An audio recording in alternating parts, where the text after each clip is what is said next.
Nah, berikutnya saya coba jawab pertanyaan yang lain ya dari Bapak Ibu. Tadi siapa? Pak Wendy ya, Mas Wendy Krisnadi.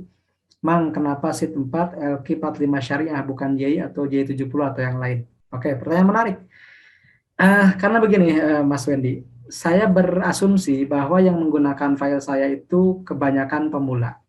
Ya, di luar Bapak Ibu yang memang sudah lama di pasar ya. Kebanyakan kan ada yang baru beli gitu, ada yang baru pesan, ada yang baru menggunakan. Nah, untuk lebih kehati-hatian, saya menggunakan yang paling liquid. Yang paling liquid. Yang paling liquid itu biasanya JI30. Nah, JI30 itu terbatas biasanya saham-saham yang big cap semua. Nah, kita ingin lebarkan sedikit, misalnya JI70 atau LQ45. Nah, akhirnya saya memilih LQ45 karena lebih banyak digunakan orang. Kalau JI70, saya itu menggunakan JI70 itu saya gunakan di file lain, namanya vaksinasi.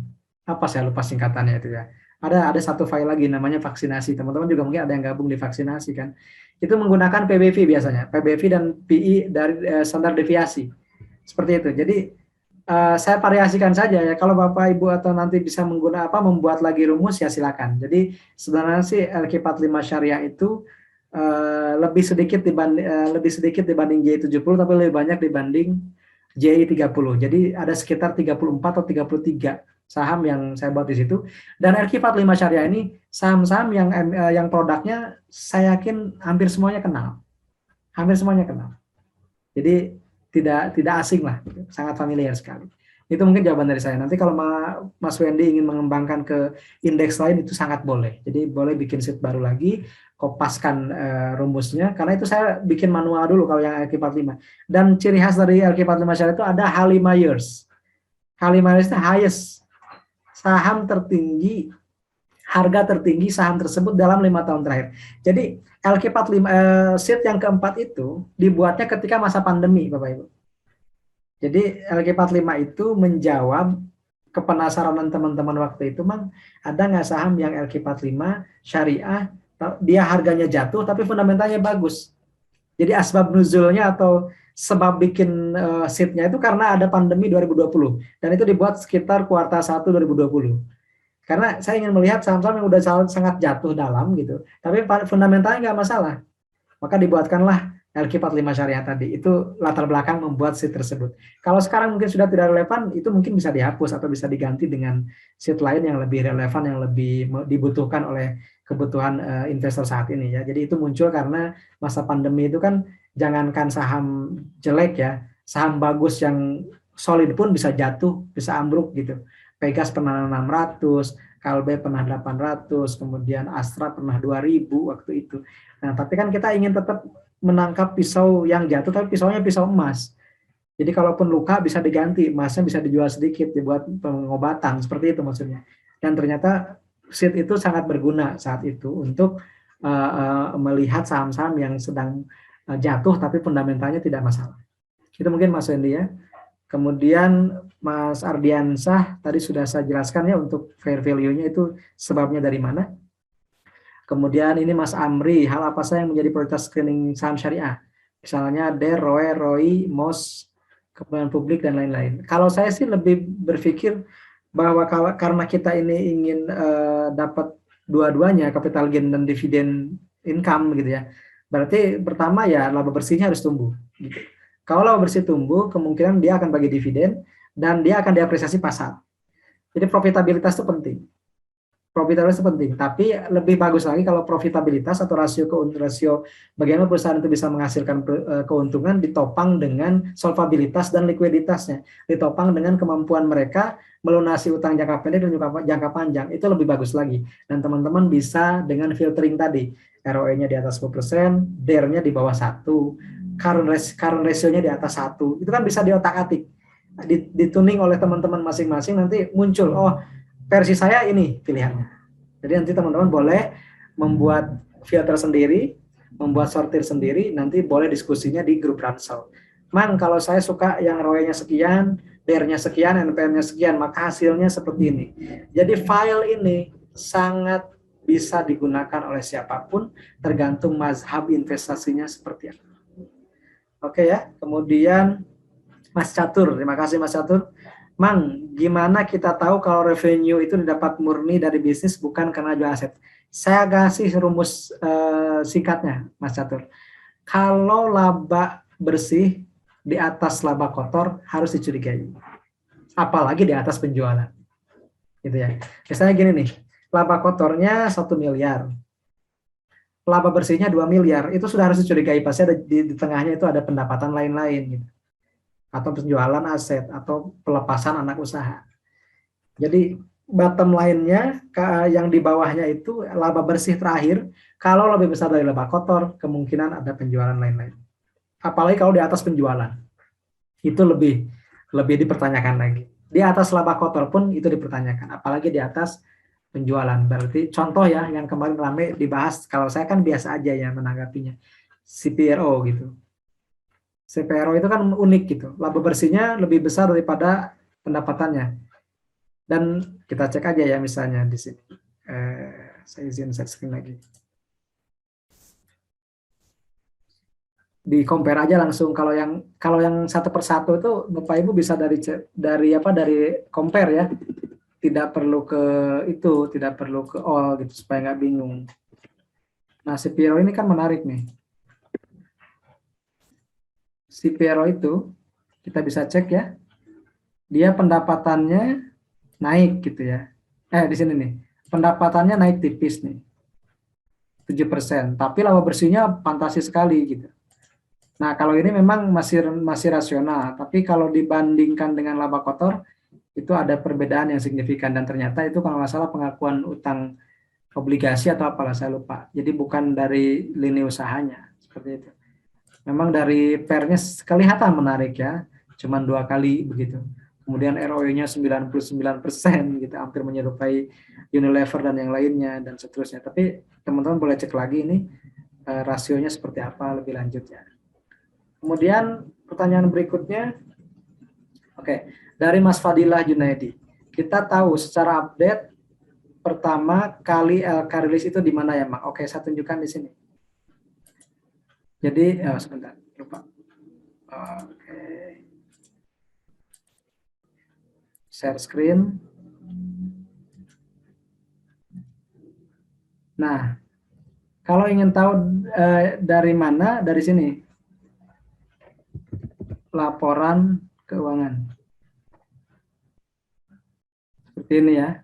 Jadi nah ini seperti triwulan 1 ya, bahwa belum akan ada ya. Atau yang 2021 tahunan belum ada tuh satu pun. Kalau yang kuartal ketiga itu sudah banyak. Ada sekitar 70 kali 10 700-an.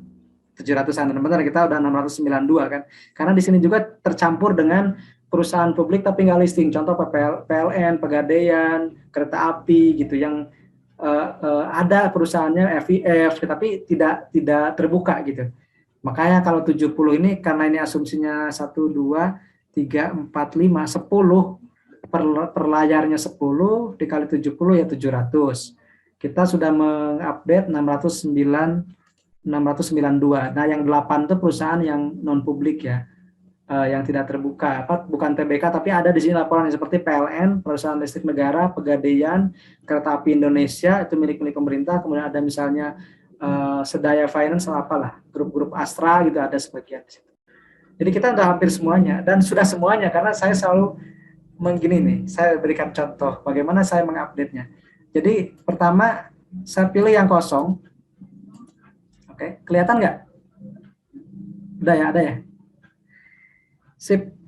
Nah ini caranya, misalnya ini kan belum ada nih, belum rilis nih. Dari Sugi sampai Hexa belum rilis. Kita copy, kita salin, kemudian kita tempel di sini. Ini caranya ya teman-teman ya. Saya kasih caranya nih supaya bisa semua. Nah saya suka begini. Kopas, kemudian masukkan. Ini kalau sudah banyak yang rilis, sisanya tinggal sekitar di bawah 100, saya gunakan cara seperti ini. Ini yang belum nih, sampai hari ini yang belum adalah ada sekitar 70 atau 70-an yang belum rilis. Termasuk yang baru IPO tentunya. Nah, ini kan sudah ada kode-kodenya, kemudian saya tinggal klik cari. Ini belum ada semua. Oh, berarti memang belum ada. Belum ada. Nah, ini yang pertama langkahnya. Jadi diambil dari, saya kopikan ininya ya. Nah, itu yang langkah pertama. Yang langkah kedua adalah di perusahaan tercatat, pilih keterbukaan informasi. Saya kasih juga linknya supaya teman-teman bisa nyari sendiri. Nah, ini ya, kalau ini semua ada, jadi bukan laporan keuangan aja, misalnya RUPS, media massa, kemudian bukti iklan, kemudian public expose, kemudian misalnya apalagi laporan fakta material, ini tuh kereta api Indonesia itu muncul, padahal dia bukan saham yang ada di bursa ya, tapi laporannya ada di sini. Nah, kalau teman-teman bingung terlalu banyak, ketikkan aja laporan keuangan interim, karena ini sementara. Nah, misalnya gitu. Nah, ini udah muncul nih. 1 Januari. Jadi kenapa saya masih update sampai hari ini? Karena memang masih masih banyak yang belum lapor. Termasuk saham-saham BUMN seperti ini, Weton, WG, HAIS. Ini tanggalnya kelihatan 1 Januari, 1 Januari, bahkan di tahun baru pun mereka baru laporan gitu. Ketika libur baru laporan. Weton, WG, HAIS, DSSA, Wika, PLIN, DKFT ini sudah saya entry semua ya. Jadi saya bisa ngupdate-nya. Tapi kalau di sini kita harus lebih telitinya karena bukan hanya yang laporan 3 2021. Ada juga misalnya yang laporannya itu tahun kemarin bahkan. Coba saya cek ya, misalnya apa? Pegun, kalau ini 2021 semua nih. LT 2021 ya. Biasanya saham-saham aneh tuh yang ternyata dia baru rilis. Nah, ini Tele juga 2021. WNSP 2021. Ya, ada kemarin tuh yang 2020. Berarti itu udah telat sekali gitu ya. Atau 2019 bahkan seperti itu. Nah, kalau di sini teman-teman harus lebih telitinya karena tahunnya bisa aja dari tahun sebelumnya. Tapi kalau yang tadi, yang link sebelumnya itu sudah dipersempit atau sudah dispesifikasikan, dikhususkan untuk misalnya sekarang nih 2021, cari yang nanti ya setelah ini kita akan entry yang tahunan. Dan sampai sekarang pasti belum ada. Karena memang biasanya sekitar akhir Januari mulainya. Nanti kita juga akan terbitkan file baru untuk namanya Relakuat, rekap laporan keuangan akhir tahun. Itu ya untuk Mas siapa tadi, Fadil kalau tidak salah ya. Oke, selanjutnya Kang Yoga nih. Oh, ini pas satu sudah. Kang Yoga nih. Mang, Adi kok beda ya sama laporan yang di IDX? Saya lihat KTG-nya beda. Mohon koreksi. Oke, nanti saya cek lagi ya. Adi Karya ya. Oke, terima kasih Mas Yoga. Roy, Mas Cesario. ROE berapa yang dianggap tidak mahal? Kalau ROE mungkin lebih ke keuntungan ya, profitabilitas ya Mas Cesario. Jadi saya melihatnya sih di atas 10% itu udah bagus ya, di atas 10% udah bagus. Tapi saya pernah riset rata-rata perusahaan Indonesia itu ada di kisaran 12%. Riset tahun kapan lah gitu ya, sebelum pandemi kayaknya. Sekarang harus diriset lagi. Kalau misalnya dia di atas 12% itu berarti mengungguli perusahaan lain di bursa efek gitu. Jadi ya, cara amannya di atas 15% lah kalau memang benar ingin lebih profitable. Jadi kalau ROE sih lebih mengukurnya di atas berapa, itu lebih profitable, lebih menguntungkan, lebih bisa memberikan keuntungan lebih banyak. Oke. Oh ya, tadi udah Muhammad Fadilah. Kemudian ini Kak Sumi ya. Apakah lihat sektor menarik dulu baru melakukan compare rasio yang ada, ataukah adakah tips yang memudahkan untuk tahu sektor yang sedang menarik saat ini apa? Oke, terima kasih. Kalau misalnya melihat itu, biasanya saya membaca dulu market outlook. Jadi tahun depan misalnya arah makro kemana, kemudian industri mana yang diuntungkan, isu mana yang dibahas, mana yang akan menjadi cerita gitu kan. Contoh seperti tahun kemarin itu kan yang ramai digitalisasi. Nah, 2022 mungkin berbeda lagi ceritanya. 2020 isu merger yang dominan, maka BRIS yang naik. 2021 isu digitalisasi, bank-bank kecil yang digital, kemudian juga bank syariah pun ikut, seperti BANK, Bank Aladin juga ikut, kemudian saham-saham MTDL, DMMX, dan seterusnya juga ikut, itu digitalisasi. Tapi kan itu cuma sampai bulan 8 atau 9. Setelah itu muncul lagi isu batu bara, muncul lagi misalnya consumer goods dan yang seterusnya. Terakhir juga muncul lagi isu COVID, farmasi, dan alat-alat kesehatan juga menjadi menarik. Jadi kalau misalnya sektor yang menarik, saya melihatnya dulu dari cerita atau dari berita dari makro dulu, itu yang menarik. Nah kemudian kita lihat refleksinya atau pencerminannya, realisasinya dalam laporan keuangan, benar nggak nih, terimbas nggak dengan, kalau IRA misalnya, kenapa IRA naik lonjak itu tinggi ya, emang dia terimbas, dia emang bagus dia kinerjanya. Laboratorium kayak misalnya DGNS, kemudian Prodia juga kenapa naik kencang ya, emang fundamentalnya juga ikut kekerek naik gitu, seperti itu ya. Jadi memang fundamental itu bisa menjadi salah satu ya, salah satu pijakan kita untuk bisa menentukan saham yang dipilih, seperti itu. Oke, itu yang dari chat sudah saya jawab semua. Mungkin kalau ada yang mau bertanya langsung silakan raise hand. Kak Evan mungkin boleh menambahkan kalau masih ada. Oh, Kak Evan sudah.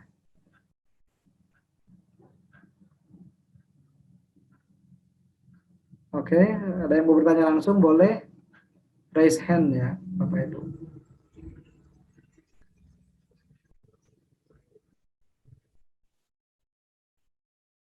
Kang Evan kalau mau bertanya boleh langsung. Atau mau menambahkan kan sudah saya jadikan co-host. Iya, sorry tadi disconnect, Mang. Sejauh ini belum ada sih, belum ada. Siap. Kang. Oke. Oke ya, jadi sudah kita terangkan tadi, pertama cara mendownloadnya, kemudian mengkonversi di file Excel-nya supaya lebih mudah filtering dan sortingnya. Nanti boleh langsung ditanya juga di grup Telegram ya. Jadi silakan manfaatkan grup Telegram itu untuk saling bertukar informasi dan pengalaman, dan juga bagaimana cara menggunakan file itu menurut versi teman-teman sendiri gitu. Karena mungkin kebutuhan saya berbeda dengan kebutuhan teman-teman. Dan ini bisa menjadi salah satu dasar juga. Kenapa? Karena kenaikan saham itu ternyata ada hubungannya, relasinya juga dengan dirilisnya laporan keuangan. Tapi ketika dirilis laporan keuangan biasanya sudah telat. Kenapa? Karena big fund atau misalnya katakanlah kalau orang lain bilangnya market maker itu udah tahu bakal seperti itu. Dan sebenarnya kita bisa lebih cepat dibanding big fund. Kenapa? Kalau saya punya pengalaman unik di tahun 2021 ini ya. Misalnya kalau saham yang akan naik bulan Agustus atau bulan Agustus, kita ceknya laporannya yang Maret. Jadi yang Maret, kemudian dia bagus Maretnya, maka dia kemungkinan sekitar bulan Mei itu mulai naik. Kenapa? Karena dia nunggu Q2. Nah, Q2 rilis, ternyata memang naik dan mulai jualan. Kemudian setelah itu turun lagi. Jadi biasanya si bensinnya itu, bahan bakarnya itu keluar sebelum, kenaikannya itu naik sebelum dirilis laporan keuangan. Maka sebenarnya ketika nanti akan muncul laporan akhir tahun, laporan Q3 ini bisa jadi pijakan. Jadi bisa jadi pijakan. Tapi kan kita nggak pernah tahu saham mana yang akan diapresiasi pasar. Ya, contoh ya, kalau saya kemarin rame nih FNI, ARA berjilid-jilid. Terserah apakah itu dipom-pom seseorang atau bukan. Karena saya tidak tahu itu ternyata ada yang maintain gitu ya. Karena saya masuk FNI ya karena fundamentalnya juga menarik gitu aja. Ketika di kuartal ketiga itu menarik, saya masuk di 250 saya masuk, 230 saya masuk. Maka ketika kemarin naik, sekarang saya tinggal pakai ilmunya Kang Evan, pakai trailing stop loss aja gitu. Selama trailing profit maksud saya. Sekarang kita lihat ada di MA20-nya di berapa, dipasangkanlah di situ. Karena sekarang sudah lebih dari target saya gitu, udah di atas hampir 100% lah ya. Kalau misalnya nanti 520 itu udah begir sebenarnya. Tapi belum kesentuh. Kayaknya belum kesentuh dalam waktu dekat ya, karena kemarin udah mulai turun ya. Tapi nggak tahu kalau besok arah lagi 2 hari kan bisa kesentuh. Dan itu kalau saya masuknya bukan karena tanda kutip ada orang yang maintain itu, enggak. Saya masuknya bulan yang lalu gitu. Kenapa? Karena fundamental itu memang temannya dengan sabar gitu. Jadi ketika naik ya biasa aja. Mungkin memang akhirnya diapresiasi oleh pasar ya, terserah siapapun pasarnya begitu. Ternyata milihnya FPNI gitu. Kenapa nggak Budi ya? Kenapa nggak yang lainnya gitu. Nah ini yang menarik teman-teman. Besok kita perhatikan misalnya WG. Kenapa WG? Teman-teman nanti boleh cek di ranselnya masing-masing. Baru saya entry barusan. Ini ada yang menarik dari WG. Nah, pertama karena dia adalah konstruksi begitu ya. Kemudian ini kita lihat. WG ini dari revenue-nya dia tumbuh 15%. Revenue-nya tumbuh 15%, secara tahunan, secara kuartalan tumbuh 90%. Kemudian secara tahunan net profit-nya tumbuh 15%. Meskipun kuartalnya tipis 3%. Tapi yang menarik adalah di sini. Earning per share-nya 15, hampir 16. Book value-nya 239 atau 240 lah, kita bulatkan. Seperti itu, karena fraksi terdekatnya 240. Di sini kita cek ROE-nya memang di bawah 10%, tapi PBV-nya 0,8 dan PER-nya 9. Fair value versi kita ada di 480. Jadi ada sekitar 61% lagi MOS-nya, dan harga sekarang baru 190. Nah, ke sini itu nggak tahu kapan, atau mungkin nggak pernah kesentuh. Tapi ketika misalnya harga sekarang itu masih di bawah, katakanlah ini masih aman secara fundamental gitu. Masih aman secara fundamental. Apalagi kalau dia bagi dividennya lumayan, 3, yield-nya 2%-an seperti itu. Ya lumayan lah seperti ini WG. Wika induknya justru kurang menarik. Gitu ya, karena PR-nya besar. Satu lagi Weton misalnya, yang satu usaha ya, satu induk usaha. Weton pun PR-nya juga masih besar. Jadi di antara 3 Wijaya Karya ini yang paling menarik secara fundamental seperti itu ya teman-teman. Ini baru saya entry barusan. Jadi nanti teman-teman boleh cek lagi saham lain, oke? Nah sekarang ada pertanyaan lagi dari Kang Wildan. Mang, kalau di sell fair value-nya kosong artinya apa? Oh, itu pertanyaan menarik juga. Saya belum jelaskan tadi. Kalau di sell fair value-nya kosong, itu biasanya karena rugi bersih, karena rugi. Jadi supaya tidak bias, supaya tidak bingung teman-teman. Kalau yang lagi rugi, saya hilangkan nilai wajarnya. Karena nilai wajarnya jadi minus. Kenapa? Karena ada pengali dengan laba bersih. Kalau laba bersihnya minus, otomatis fair value-nya minus. Maka saya buat rumus, jika labanya minus, maka kosongkan fair value-nya. Seperti itu. Dulu saya pernah tampilkan, dan itu membuat orang bingung, karena tiba-tiba, Mang ini fair value-nya gede, padahal minus kali minus jadi plus. Seperti itu ya, jadi akhirnya saya buang. Kalau dia rugi, maka tidak ada nilai wajarnya. Karena tahun ini mungkin dia tidak masuk ke dalam, katakanlah, incaran untuk saham yang bisa dibuat untuk investasi atau untuk trading, karena memang tidak menarik secara valuasi. Seperti itu. Itu hanya pemikiran saya aja ya, supaya tidak membingungkan banyak orang. Terima kasih Mas Widan pertanyaannya. Kemudian sih. Gimana? Punten man, sebelum kelupaan, ini ada yang saya nemu. Okay. Perihal Excel juga. Tadi kalau nggak salah kan Mamsi jelasin yang ada ngambil data dari mana? Dari finance kan ya? Google, itu ada Google. 3 kolom ya? Iya, betul. Sebenarnya ada 4 sih, Mang. Jadi 3 kolom di tab all, 1 kolom di LQ45 Syariah SY. Di kolom J. Iya. Jadi kalau misalkan bagi teman-teman yang udah pernah ngulik-ngulik, saya sendiri ngalamin, kalau misalkan itu belum diganti, kadang ketika kita short atau filter, itu tiba-tiba Excel-nya bisa ke shutdown sendiri. Nah, ya, jadi kalau bisa sih setiap download 4 kolom ini di dulu di copy paste value dulu. Itu pertama. Terus yang kedua, kalau misalkan karena saya pakai Mac ya, misalkan ada yang ngalamin tiba-tiba walaupun udah di copy paste value seperti itu dia shutdown, aktifkan aja auto recover mode dari Microsoft Office Excel-nya. Nanti dia bakal munculin tuh Excel SB-nya atau backup-nya. Nah, nanti itu di save save as file baru. Nah, itu bisa di short filter sebebas mungkin. Jadi jangan panik kalau misalkan tiap nge-short atau filter kok dia langsung auto shutdown kalau misalkan ada yang ngalamin. Itu aktifkan aja auto recover mode-nya di Excel masing-masing. Nah, setiap dia shutdown itu bakal memunculkan file recovery-nya atau backup filenya. Nah, itulah yang di-save baru sebagai file baru. Itu sih, share pengalaman aja, Mang.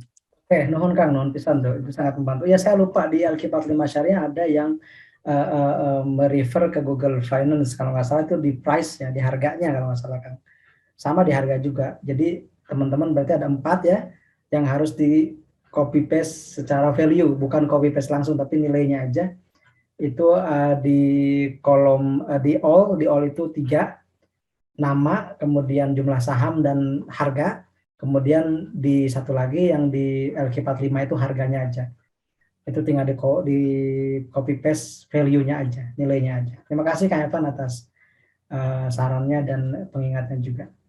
Oke, ini mungkin pertanyaan terakhir ya dari Kang Zen. Mang, terlanjur masuk S hardware nih ya. Padahal di retail saya compare RAS, LPPF, Hero, S hardware, S valuasinya termasuk premium. Memang kalau dibandingkan ketiganya itu memang S hardware ini paling premium, tapi S itu punya likuiditas, Kang Zen, Mas Jen. Jadi punya likuiditas, pernah masuk Z30, kemudian juga dia ininya gede-gede ya, modalnya lumayan besar, yang perdagangannya maksudnya nilai perdagangannya juga besar dan dibanding yang sisanya itu ya. LPPF kan baru mulai gerak sekarang aja ya. Dan kalau kita bandingkan sekali lagi ini mungkin kita cek di compare ya terakhir nih. RALS, kemudian LPPF, kemudian Hero dan S hardware ya. Nah, seperti ini. Jadi di kuartal ketiga ini sebenarnya sekarang antara S dengan LPPF itu enggak apple to apple ya, karena beda industrinya. Kalau sekarang, kalau dulu mungkin satu retail gitu ya, retail. Sekarang beda nih. S hardware kayaknya lebih cocoknya dengan CSAP. Nah, bener kan? CSAP dan Depo kalau yang baru rilis itu. CSAP, S hardware. Nah, di sini kita bisa lihat PBV-nya aja ya. PBV-nya itu paling murah CSAP ternyata. Seperti itu. Pernya paling murah CSAP juga. Wah, jadi nemu ya. Jadi nemu CSAP Catur Sentosa, apa namanya? Catur Sentosa Adiprana. Mitra 10 merek ininya, merek terkenalnya Mitra 10. Sekarang kalau nggak salah anak usahanya itu yang Depo itu anak usahanya CSAP ya. Nah, ini juga kita bisa lihat pertumbuhan penjualannya LPPF memang. Tapi kalau laba RALS ya, RALS itu paling menarik karena RALS dulunya minus ya. Yang konsisten mah cuma CSAP AS hardware aja yang kemarin juga positif, sekarang ini hampir 2 kali lipat nih. 126% kalau CSAP. Nah, ini CSAP bisa jadi salah satu hal yang menarik buat dipelajari ya. Meskipun PER-nya pun ini masih rendah. Jadi di antara 5 ini CSAP yang paling katakanlah tanda kutip masih murah dan MOS-nya paling besar. Kita bisa cek di sini. Dan harganya sekarang berapa?